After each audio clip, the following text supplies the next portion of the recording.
ہمارے چینل تبلیغ T V کو ضرور سبسکرائب کریں اور نئی اپڈیٹس کے لیے گھنٹی کے بٹن کو ضرور دبائیں۔ ریگستان میں اتنے لمبے سفر کرنا اور اتنی شدید گرمی میں، اور یہ بھی نہیں کہ کوئی پکنک منانے جا رہے ہیں، وہاں دشمن سے کیا ہے؟ لڑائی۔ اور ایسے موقع پہ جب پورے سال کسانوں کی محنت ابھی پھل دے رہی ہے، اور ایسے موقع پہ اپنے قیمتی باغات کو چھوڑنے کا حکم ہے، تو اس موقع پر منافقین نے بڑا لیت و لعل سے کام لیا ہے۔ ایکچولی مسئلہ یہ ہے، ابھی یہ پرابلم ہے، یہ پرابلم ہے۔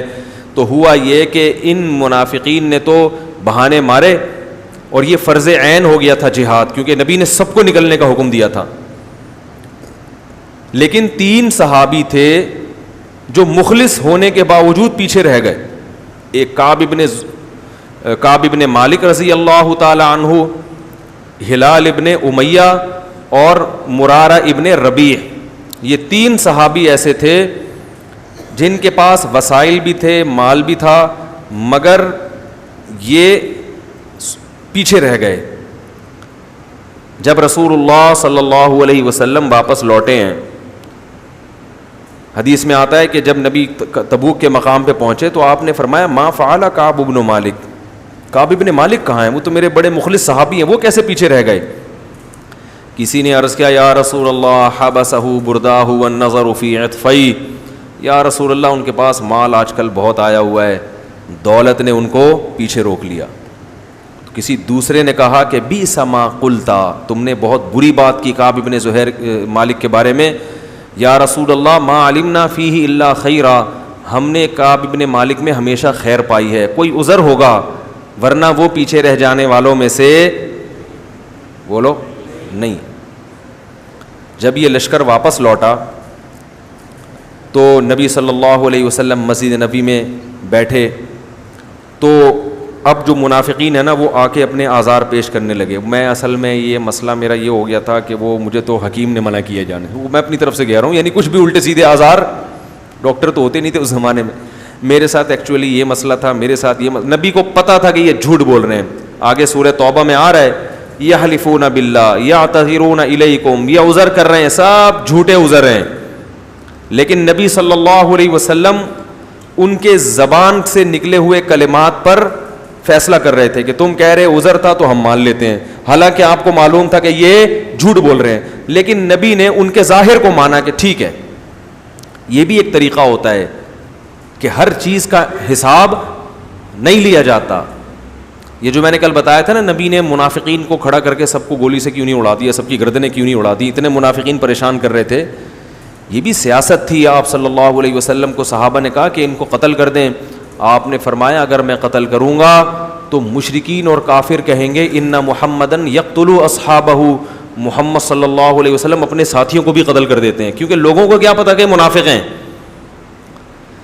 بہت مشکل ہے بھائی، دیکھو یہ کیسی بصیرت، کیسی حکمت، کیسی سیاست ہمارے ہاں ہے کہ بس اڑا دو، یہ کر دو، وہ کوئی سیاست، کوئی بصیرت کچھ بھی نہیں ہے۔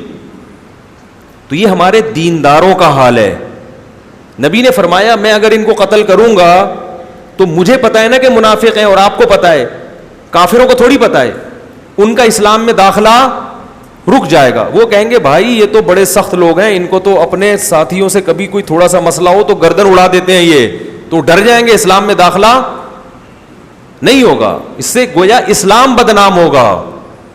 تو یہ بھی کیا تھی نبی صلی اللہ علیہ وسلم کی سیاست، اور ہمیں سیرت سے یہ چیز بھی سیکھنی چاہیے کہ ہر صحیح کام کرنے کا نہیں ہوتا، اس میں گراؤنڈ ریئلٹی کو دیکھنا پڑتا ہے، دائیں بائیں دیکھنا پڑتا ہے، اس کے اثرات کیا پڑیں گے، افورڈ کر سکتے ہیں کہ نہیں کر سکتے۔ اڑا دو، یوں کر دو، اس کو فتویٰ دے دو ممبر پہ بیٹھ کے، ٹھیک ہے نا، حق بیان کر دو ڈنکے کی چوٹ پہ، جو ہوگا دیکھا، ابے اس کے اثرات کیا پڑ رہے ہیں لوگوں پہ ہیں تو کچھ بھی نہیں دیکھتے، اور حق پرست عالم سمجھتے ہیں اس کو جو ڈنکے کی چوٹ پہ بیٹھ کے سب بیان، سب بتا دے۔ ایک دفعہ میں نے کہا ایک صاحب مجھے کہنے لگا سب بتا دو مفتی صاحب، میں نے کہا سب بتا دیں، ہاتھ پاؤں کٹوا دیں، اپنے نہیں آپ کے، ٹھیک ہے۔ تو عالم وہ ہوتا ہے جو حکمت، مصلحت، حق بات کس وقت کہنی ہے اور کس انداز سے کہنی ہے، کون سا موقع ہے، اس موقع پر یہ کہنا بھی ہے کہ نہیں کہنا؟ بیگم پہلے ہی جلی بھنی بیٹھی ہے اور آپ نے اس کو اسی وقت بیٹھ کے نماز روزے کی تبلیغ کرنا شروع کر دی، وہ مانے گی؟ وہ کہے گی میں پیسے مانگ رہی ہوں اور ادھر کیا زکوٰۃ پر پورا بیان چل رہا ہے۔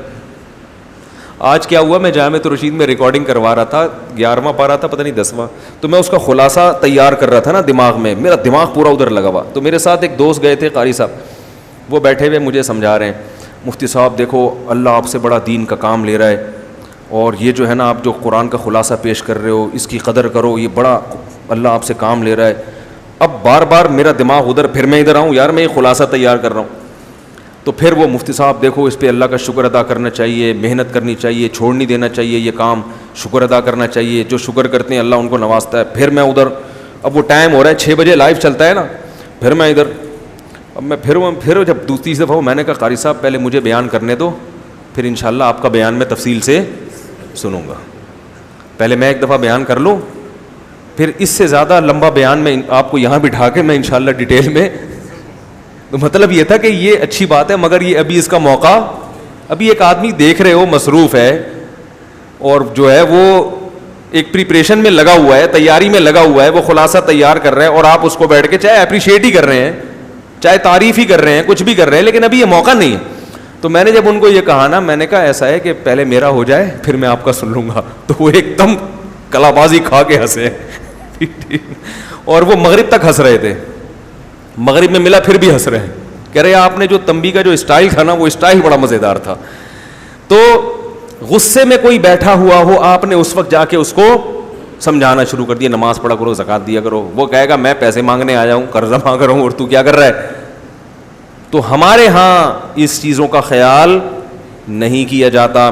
تو اب کیا ہوا، نبی صلی اللہ علیہ وسلم جب واپس تشریف لائے، چونکہ یہ سورہ توبہ میں پوری غزوہ تبوک کو بڑی ڈیٹیل میں بیان کیا گیا ہے، اور اس میں اس واقعے کو بھی اللہ نے ہائی لائٹ کیا ہے۔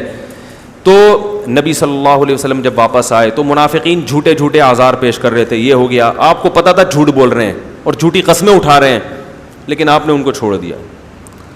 جب کعب بن مالک آئے تو بڑے پریشان تھے کہ میں کیا کہوں گا، میں تو مخلص ساتھیوں میں سے ہوں، اور حضرت کعب بن مالک کہتے ہیں ہر جنگ میں نبی کے ساتھ شریک رہا ہوں میں، کہتے ہیں صرف بدر میں اس لیے نہیں کہ مجھے تو پتہ ہی نہیں تھا کہ یہ لڑائی ہو جائے گی، ورنہ ہر جہاد میں نبی کے ساتھ شریک رہا۔ کہہ رہے ہیں جب میں نبی کے پاس آیا تو آپ نے پوچھا کہ کیا عذر تھا تمہارا، الم یکن قد ابتعت ظہرک، کیا تم نے سواری نہیں خریدی تھی؟ تمہارے پاس تو سواری بھی تھی، سب کچھ تھا۔ کعب بن مالک کہتے ہیں میرے دل میں شیطان نے بڑے وسوسے ڈالے کہ میں بھی منافقین کی طرح جھوٹ بول دوں، لیکن کہتے ہیں میں نے کہا ایک جرم میں نے کیا ہے، دوسرا جرم میں بولو بھائی نہیں کروں۔ کہتے ہیں میں نے کہہ دیا کہ یا رسول اللہ کوئی عذر نہیں تھا، کوئی عذر نہیں تھا میرا، بس شیطان نے روک لیا مجھے، اور اتنا مالدار تو میں پہلے کبھی تھا ہی نہیں جتنا ابو۔ اور وہ جو 2 صحابی تھے وہ عمر زیادہ تھی ان کی، بوڑھے تھے، مرارہ ابن ربی اور ہلال ابن امیہ، انہوں نے بھی سچ سچ کہہ دیا۔ آپ صلی اللہ علیہ وسلم نے فرمایا قم، اٹھو، حتی یقضی اللہ فیک، جب تک اللہ تمہارے بارے میں کوئی فیصلہ نہیں کرتا تم یہاں سے چلے جاؤ۔ آپ ایسے غضبناک ہوئے کہ آپ صلی اللہ علیہ وسلم نے صحابہ کو حکم دے دیا کوئی بھی ان سے بات چیت نہ کرے، کیونکہ ایسی سخت لڑائی تھی، اتنی گرمی تھی، شدت تھی، ایسے موقع پہ اپنے ساتھیوں کا ساتھ چھوڑ دینا اچھا کام۔ اس سے پتہ چلتا ہے کہ اپنے سب ساتھی تھے نا صحابہ بھی ایسے موقع، اور اسی سے انسان کا پتہ چلتا ہے کون کتنے پانی میں ہے۔ وہ ایک شاعر کا شعر ہے نا، وَإِذَا يُحَاسُ الْحَيْثُ يُجْعَدْ وَإِذَا تَكُونُ كَرِيهَةً اُدْعَى لَهَا وَإِذَا يُحَاسُ الْحَيْثُ يُدْعَى جُنْدُبُ، کہہ رہے ہیں جب حلوہ پکایا جاتا ہے تو جندب کو بلایا جاتا ہے، اور جب گھمسان کی جنگ لڑی جاتی ہے تو مجھے کال کی جاتی ہے، ٹھیک ہے نا۔ تو غیرت مند لوگوں کو کب یاد کیا جاتا ہے؟ مشکل میں، اور وہ کیونکہ وہ مشکل میں ساتھ دیتے ہیں، اور جو ساتھ مشکل میں نہیں دے رہا، صرف افطار پارٹیوں میں تو آپ کے ساتھ آ رہا ہے، مشکلات میں آپ کا ساتھ چھوڑ دیتا ہے، وہ غیرت مند اور دوستی کے قابل نہیں ہے۔ یہ دوسروں کے بارے میں نہیں، ہمیں اپنے بارے میں سوچنا چاہیے کہ ہم ایسے، ہم تو ابھی پتہ ہے کیا ذہن میں آ رہا ہوگا، وہ جو بندہ ہے نا صحیح کہہ رہے ہیں مفتی صاحب اس کے بارے میں، ہمیں چاہیے کس کے بارے میں؟ اپنے بارے میں کہ کیا میں ایسا ہوں یا نہیں ہوں. تو نبی نے فرمایا جاؤ اللہ تمہارے بارے میں فیصلہ کرے گا, اور صحابہ کو حکم دے دیا کوئی ان سے بات چیت نہ کرے, اور بیویوں کو حکم دیا وہ بھی الگ ہو جائیں ان سے. صحابہ نے پوچھا کہ طلاق دے دیں, فرمایا نہ طلاق مت دو, ان سے کہو الگ ہو جائیں, اپنے ماں باپ کے گھر چلی جائیں. وہ جو 2 صحابی تھے بوڑھے, انہوں نے کسی خادم کو بھیجا کہ نبی سے جا کے پوچھیں کہ ان کی بیویوں نے پوچھا نبی سے کہ یا رسول اللہ یہ بوڑھے ہمارے دونوں شوہر کیا ہیں, بوڑھے ہیں, ان کو خدمت کی ضرورت ہے, تو ہم اگر اپنے ماں باپ کے گھر چلی جائیں گی تو یہ بوڑھے شوہر کی خدمت کرنے والا کوئی بھی نہیں ہے. تو نبی نے حکم دیا کہ ٹھیک ہے تم گھر پہ رہو مگر یہ تمہارے پاس نہ آئیں. تو انہوں نے کہا یا رسول اللہ یہ ہمارے پاس آنے کی سکت نہیں رکھتے, کیونکہ جب سے ان کا بائیکاٹ ہوا ہے اور پتہ چلا ہے کہ نبی ناراض ہیں, یہ رونے کے علاوہ کوئی کام نہیں کرتے. کعب ابن مالک کہتے ہیں کہ مجھے لوگوں نے مشورہ دیا کہ تم بھی اپنی بیوی سے کہو کہ جا کے نبی سے پرمیشن لے آئیں. فرماتے ہیں میں نے کہا کہ وہ تو بوڑھے تھے, میں جوان ہوں, مجھے تو شرم آ رہی ہے. نبی بولیں گے تمہیں کیا خدمت کی ضرورت ہے بھائی. فرماتے ہیں میں نے نبی سے یہ درخواست, بولو بھائی, نہیں. کہتے ہیں 1 دن 2 دن 3 دن 4 دن ایسی حالت ہو گئی کہ جس کا قرآن نے ذکر کیا ہے سورہ توبہ میں, ضاقت علیہم الارض بما رحبت, زمین اپنی کشادگی کے باوجود ان پر تنگ ہو گئی. فرمایا میں بازاروں میں نکلتا لوگ مجھ سے منہ پھیر لیا کرتے تھے. 1 دن 2 دن 3 دن 4 دن 5 دن کہتے ہیں ایسا لگتا تھا کہ میں زمین کیا ہو گئی ہے. دیکھو اس موقع پر اگر ذرہ برابر بھی نفاق ہوتا یا ایمان کمزور ہوتا, ہم ہوتے تو ہم کیا سوچتے کہ بھئی ساری زندگی ہم نے ساتھ دیا, اپنا وطن چھوڑ کے ہجرت کی, ہر میدان میں نبی کا ساتھ دیا, اگر ایک لڑائی میں شریک نہیں ہوئے تو کیا ہو گیا, ہم یہ کہتے نا. باقی تو سارے گئے ہیں, اگر میں نہیں گیا تو کون سا طوفان آ گیا, ہم یہ کہتے نا. اور اس پر اتنی سخت سزا ہمیں دی جا رہی ہے کہ بائیکاٹ کیا جا رہا ہے, ہماری بیویوں تک کو اپنے والدین کے گھر بھیج دیا گیا, اور کوئی مدینہ میں ہم سے بات کرنے کے لیے تیار نہیں ہے. کتنی بڑی آزمائش. یہ کہنا آسان ہے, جس پہ گزرتی ہے وہ جانتا ہے کہ کتنی بڑی آزمائش ہے. آج کسی سے عقیدت محبت ہونا, ذرا سی کوئی کوتاہی اس کی سامنے آ جائے فوراً عقیدت کا جنازہ, ایک دم عقیدت کا جنازہ نکل جاتا ہے.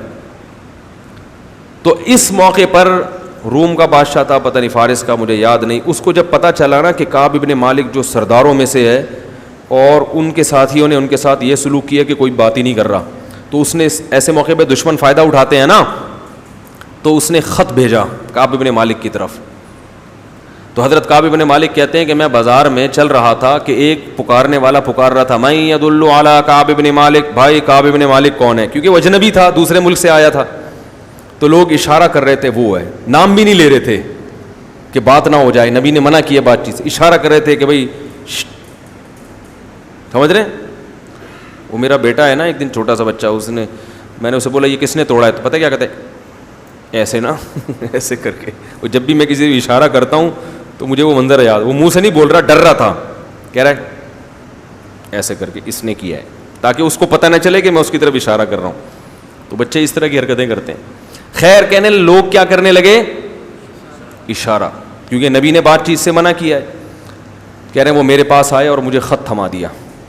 اس خط میں لکھا تھا کہ ہمیں یہ پتہ چلا ہے, بادشاہ نے لکھا تھا کہ تمہارے ساتھیوں نے تمہارے ساتھ بڑا ظلم کیا, حالانکہ تم تو عزت کے قابل آدمی. دیکھو چڑھانے والے ایسے چڑھاتے ہیں نا, تم ذلت کے لائق نہیں ہو, تم عزت کے قابل ہو, تمہارے ساتھ ایسا سلوک نہیں ہونا چاہیے, تم ہمارے پاس آ جاؤ, ہم تمہیں عزت بھی دیں گے, پیسہ بھی دیں گے, حکومت بھی دیں گے.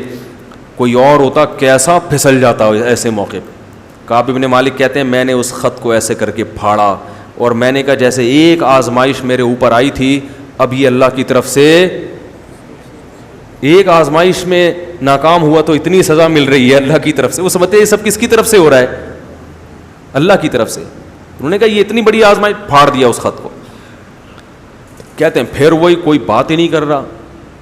کہہ رہے میں جب مسجد نبی میں آ کے نماز پڑھتا, میں دیکھتا کہ نبی صلی اللہ علیہ وسلم میری طرف دیکھتے ہیں, لیکن میں جیسے ہی سلام پھیرتا تو آپ اپنے رخ کو میری طرف سے پھیر لیتے تھے. کیسا شاک گزرتا ہوگا. یہاں تک کہ 40 دن اسی حال میں گزر گئے.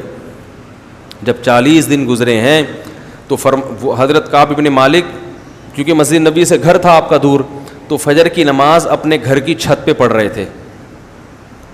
ادھر نبی صلی اللہ علیہ وسلم کو نماز میں وحی ہوئی کہ اللہ نے کعب بن مالک اور باقی 2 صحابہ کی توبہ قبول کر لی ہے. تو آپ نے جیسے ہی سلام پھیرا, آپ نے صحابہ سے کہا کہ کعب بن مالک اور ساتھیوں کو خوشخبری دے دو کہ اللہ نے تمہاری توبہ, بولو بھائی, قبول کر لی. صحابہ یہ خبر سن کے اتنا خوش ہوئے, جیسے کوئی خوشخبری ہوتی ہے تو ہر آدمی چاہتا ہے کہ میں پہلے بتا دوں نا بھائی, اس ساتھی کو میں پہلے اطلاع دوں. تو وہ کہتے ہیں, کعب بن مالک خود بیان کرتے ہیں کہ میری طرف دوڑے. کہتے ہیں ایک نے کیا کیا, اس نے کہا دوڑنے سے بہتر ہے میں تیز رفتار گھوڑے کی پشت پہ سوار ہو کے جاؤں گا اور سب سے پہلے کعب بن مالک کو خوشخبری. تیسرے صحابی نے کیا کیا کہ گھوڑے کی رفتار سے زیادہ آواز کی رفتار ہے, وہ فوراً پہاڑ پہ چڑھ کر کعب بن مالک کے گھر کی طرف رخ کیا اور زور سے آواز ماری, یا کعب بن مالک ابشر, اے کعب بن مالک اللہ کی طرف خوشخبری قبول کرو. کہتے ہیں میں ابھی مصلی پہ بیٹھا تھا, وہ کیونکہ کان الصوت اسرع من الفرس, آواز کی رفتار گھوڑے کی رفتار سے, یہ خود صحابی کا بیان ہے, کہتے ہیں آواز کی رفتار گھوڑے کی رفتار سے تیز ہوتی ہے. تو وہ ان صحابی نے نا اپنے شوق میں, جیسے ہوتا ہے نا کسی کو اطلاع دینی ہوتی ہے تو بھائی چڑھ کے آواز لگا دو تاکہ وہ گھوڑے میں جو ہے نا پہنچنے سے پہلے میری آواز پہنچ جائے. کہتے ہیں میں نے جب پہاڑ پہ آواز سنی کہ اے کعب بن مالک خوش ہو جاؤ, بس اتنی, میں سمجھ گیا کہ میری توبہ قبول ہوگی. فوراً دوڑا نبی صلی اللہ علیہ وسلم کی طرف مسجد نبی میں. جب آیا آپ صلی اللہ علیہ وسلم کی خدمت میں تو آپ صلی اللہ علیہ وسلم مسجد نبی میں بیٹھے ہوئے تھے اور آپ کا چہرہ خوشی سے چمک رہا تھا. حتی اذا استنار کأن وجہہ قطعۃ قمر, نبی صلی اللہ علیہ وسلم جب خوش ہوتے تھے تو کعب بن مالک کہتے ہیں ایسا چہرہ چمکتا تھا جیسے 14ویں کا چاند, آپ کے چہرے پہ خوشی کے آثار. اور کہتے ہیں کہ میں جیسے ہی نبی کے پاس آ کے بیٹھا, نبی نے کیا خوشخبری دی, یا کعب بن مالک ابشر بخیر یوم مر علیک منذ ولدتک امک. کیا بشارت دی, اے کعب جب سے تیری ماں نے تجھے جنا ہے اس سے زیادہ بہتر دن تیری زندگی میں نہیں آیا, ایسے دن کی مبارکباد قبول کرو. حضرت کعب نے فوراً کیا کہا, امن عندک ام من عند اللہ یا رسول اللہ, یہ آپ کی طرف سے خوشخبری ہے یا اللہ کی طرف سے؟ فرمایا لا بل من عند اللہ, یہ میری طرف سے نہیں, یہ کس کی طرف سے؟ یعنی وہ چاہ رہے تھے کہ نبی نے اپنی طرف سے معاف کیا, یہ اللہ نے کچھ حکم دیا ہے, تھوڑی تسلی چاہ رہے تھے نا. تو نبی نے کیا فرمایا, من عند اللہ, یہ معافی کس کی طرف سے ہے؟ پکا کام ہوا ہے, پکا. کہتے ہیں نا سپریم کورٹ کا فیصلہ ہے بھائی, یہ اس کو چینج نہیں کیا جا سکتا. یہ کس کا فیصلہ ہے؟ اللہ کا. کیسے خوش ہوئے کعب بن مالک, فوراً کہا یا رسول اللہ, جس اللہ نے میری توبہ قبول کی ہے, میری توبہ کی تکمیل یہ ہے کہ جس مال نے مجھے جہاد سے روکا سارا مال صدقہ, زیرو ہو جاؤں گا میں, سب کس کے حوالے؟ آپ کے حوالے, جہاں چاہیں خرچ کریں. نبی نے فرمایا نا نا نا نا نا, ایسا نہ مت کرو, ٹھیک ہے نا, کچھ روکو اور کچھ سارا صدقہ کر دو گے.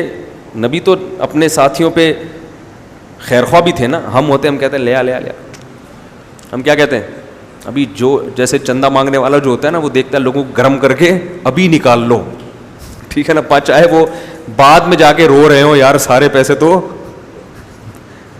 چندہ مانگنے والے کو جا کے دے آئے. اور وہ تو غربا پہ صدقہ کر رہے تھے. یا رسول اللہ سارا مال, یہ ہوتی ہے توبہ کی تکمیل. ہم لوگ توبہ کرتے ہیں, پتہ ہے کیسی توبہ, ہماری توبہ بھی ایسی ڈھیلی ڈھالی اور کمزور ہوتی ہے کہ تبھی وہ گناہ بار بار ہو رہا ہوتا ہے توبہ کرنے کی. کوئی نہ صدقہ ہوتا ہے ہم سے, گناہ کا جو چیز سبب بنی تھی اس سبب کو بھی نہیں چھوڑتے. صحابی نے کہا یہ مال سبب بنا ہے نا جہاد سے روکنے کا, تو یہ مال اب میں نہیں رکھوں گا, یہ سارے باغات جو اس زمانے کی کروڑوں کی مالیت ہوگی سب صدقہ. فرمایا نا نا نا, سب نہیں, کچھ صدقہ کرو. غالباً 1/3 کا حکم دیا کہ 1/3 صدقہ کرو. تو کعب ابن مالک کہتے ہیں کہ میں نے عزم کر لیا کہ اللہ نے مجھے سچ کی وجہ سے نجات دی ہے تو میں زندگی میں کبھی بھی جھوٹ نہیں بولوں. اللہ سے ایگریمنٹ کیا. اور فرماتے ہیں اس کے بعد اللہ نے مجھے بہت آزمایا. کئی مواقع پہ مجھے سچ بولنے میں نقصان ہو رہا تھا, لیکن مجھے اپنا وعدہ یاد آتا تھا کہ میں کبھی بھی زبان سے غلط بیانی نہیں کروں. اور یہ پتہ ہے کعب ابن مالک آخر عمر میں نابینا ہو گئے تھے اور اپنے بیٹے کو یہ واقعہ سنا رہے تھے پورا, جو صحیح بخاری صحیح مسلم کی حدیث میں. تو اللہ نے ان 3 صحابہ کا بھی اس میں ذکر کیا ہے سورہ توبہ میں. لقد تاب اللہ علی النبی والمہاجرین, اللہ نے توبہ قبول کر لی, اللہ متوجہ ہو گیا نبی پر, مہاجرین صحابہ پر اور انصار صحابہ پر. الذین اتبعوہ فی ساعۃ العسرہ, جنہوں نے اتنی سخت وقت میں پیغمبر کا ساتھ دیا. اللہ سب سے راضی ہو گیا, سب سے خوش ہو گیا اللہ. اب ان 3 کا ذکر نہیں ہے, ان 3 کا اللہ نے الگ سے ذکر کیا. وعلی الثلاثۃ الذین خلفوا, اور اللہ ان 3 سے بھی راضی ہو گیا جن کو پیچھے رکھا گیا. اب دیکھو عجیب بات ہے, حالانکہ وہ تو خود پیچھے رہے تھے نا, لیکن اللہ کیا کہہ رہے ہیں پیچھے ان کو. اس سے پتہ چلتا ہے اللہ توبہ قبول کرنے کے بعد ان کو تانا نہیں دے رہا. گویا اللہ یہ بتا رہے ہیں کہ ایک حکمت تھی کہ ہم نے شیطان کو تم پہ مسلط ہونے دیا کہ چلو تم سے غلطی کرا دے, تاکہ لوگوں کے سامنے یہ آ جائے کہ صحابی سے اگر غلطی ہوتی ہے تو ان کی غلطی کو دیکھ کر بدگمان نہ ہونا, ان کی توبہ تمہاری توبہ سے کئی گنا تگڑی ہوتی ہے. علماء کہتے ہیں کہ بعض دفعہ انسان سے گناہ ہوتا ہے نا, ایسی توبہ کرتا ہے اور اللہ کا ایسا قرب حاصل کر لیتا ہے کہ گناہ نہ ہوتا تو ایسا قرب حاصل بولو بھائی نہ کرتا. اب ایسا نہیں کہ آپ گناہ کرنا شروع کر دیں, لیکن بعض دفعہ ایسا ہوتا ہے کہ اب دیکھو وہ 3 صحابی اگر تبوک میں چلے جاتے تو وہ تبوک میں جانا اتنی بڑی آزمائش نہیں تھی, بہت بڑی تھی لیکن اتنی نہیں کہ جتنا 40 دن جو بائیکاٹ ہوا نا وہ اس سے بڑی آزمائش تھی. تو چھوٹی آزمائش میں ناکام ہونے کی وجہ سے اللہ نے بڑی آزمائش میں ڈالا, لیکن وہ بڑی آزمائش میں کامیاب ہو کر ان لوگوں سے بھی آگے نکل گئے ہوں گے جو تبوک میں گئے ہوں گے, تبھی ان کا الگ سے اللہ نے ذکر کیا.